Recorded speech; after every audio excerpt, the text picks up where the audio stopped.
This is the Thriving Dentist Show with Gary Takis, where we help you develop your ideal dental practice.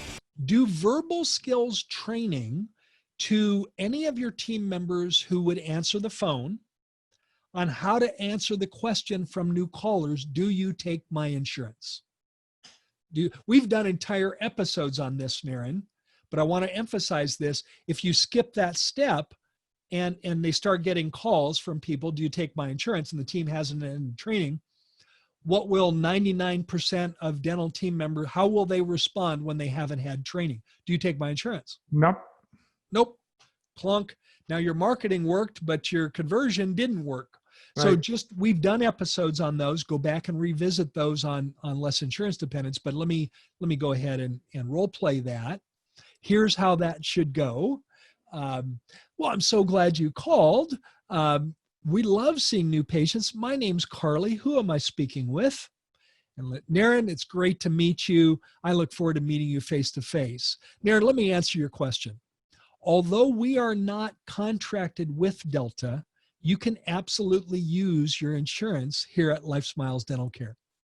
Not only can you use it, but you're going to meet Meg when you come in. Meg's our insurance coordinator, and she's going to do everything possible to help you get every dollar of benefit that you have from your dental insurance. Think of her as your advocate to do battle with the insurance company to get every dollar of benefit that you have.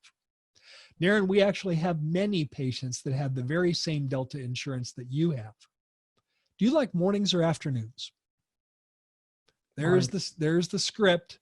There's the guideline for that verbal skill training. This is really, really important, Gary, because see, there are the emergency patients who you have to give them reasons not to come in. They're going to come in regardless. They have already decided. And there are other patients who are non-emergency who have done a lot of research and they have decided. But then there is a majority of patients who have decided maybe 70%, but they're not 100% yet. They're picking up the phone and calling to get over that hump and then say, yeah, let's book an appointment.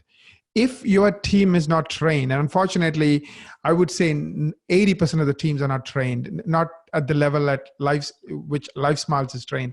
I would say maybe even 90% of the teams are not trained. I think you might be understating it at 80. Yeah, sadly. It's at least 90%. So it's like, think of it like this. I remember you use an analogy, when you first purchased this practice that was insurance dependent, you said certain types of providers, we are better off telling the patient to go away and also giving them a $50 or $100 bill because you end up saving money by not treating them.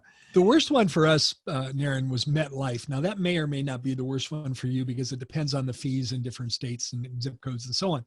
But every time we did a crown on a MetLife patient, it cost Paul and I $138. Now I'm not saying opportunity cost, Naren. It cost us $138 out of pocket. Right. To do a crown for that pay. We would have been better off handing him a $100 bill and say, hey, Naren, please go somewhere else. Exactly. Here's $100. Now that's silly, but it would have cost us less money. We would have lost less money if we did that.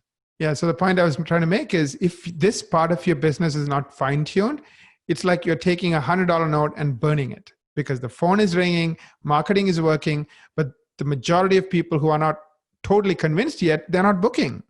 And I have done analysis. We listen to calls and we provide feedback, analysis on like many clients. And many of them are like literally leaving 500 extra clients on the table every year. Some are 100, some are 200, but it's unreal the amount of clients that are being left on the table.